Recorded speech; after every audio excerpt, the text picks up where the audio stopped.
ప్రతి మనిషి తన జీవితంలో ఎప్పుడు చనిపోతాడో ఎవరికీ తెలియదు.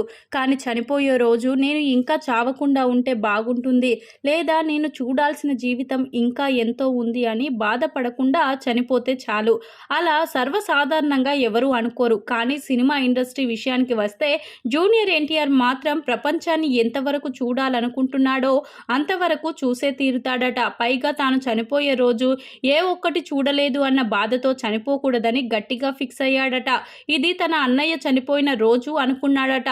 ఎందుకంటే ఆ రోజు అన్నయ్య చనిపోతాడని ఎవరికీ తెలియదు. తను చేయాల్సిన పనులు, చూడాల్సిన జీవితం ఎంతో ముందుంది. అయినా కూడా దేవుడు అర్ధాయుషుతో తీసుకువెళ్ళిపోయాడు. అలా వెళ్ళిపోయాడు అని ఎవరైనా ఊహిస్తారా? కానీ జరిగిపోయింది. జరిగిన దాన్ని ఎవరూ మార్చలేరు. అలాగే జరగబోతున్న దాన్ని కూడా ఎవరూ మార్చలేము. కాబట్టి చేయాల్సిన పనులన్నీ కూడా ముందే చేసేయాలి. పిల్లల భవిష్యత్తుకు సరిపడా అన్ని సెట్ చేయాలి. భార్య కూడా మనం లేని రోజు బాధపడకుండా ఉండాలి. తన పిల్లలు ఏమైపోతారో అని దిగులు ఆమెకు ఉండకూడదు. మనం జాగ్రత్తగా అన్ని సెటిల్ చేసి వెళ్ళిపోతే ఆ తర్వాత వాళ్ళు బాగుంటే చాలు. ఎవరి చేతి కిందికి వెళ్లకుండా ఉంటే చాలు. అయ్యో మా నాన్న ఉంటే ఈ రోజు మా పరిస్థితి ఇలా ఉండేది కాదు అని వారు బాధపడకుండా ఉంటే చాలు. అందుకోసం ఏదైతే చేయాలో అన్నీ చేయాలి. అలా చేయకుండా వెళ్ళిపోయిన రోజు చచ్చినా బ్రతికినా ఒకటే.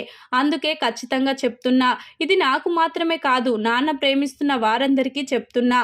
మీరు భవిష్యత్తు కోసం అన్ని జాగ్రత్తలు ఇప్పుడే తీసుకోండి. ఇప్పటి నుంచే ఏదైనా చేయకపోతే ఇకపై మొదలు పెట్టండి.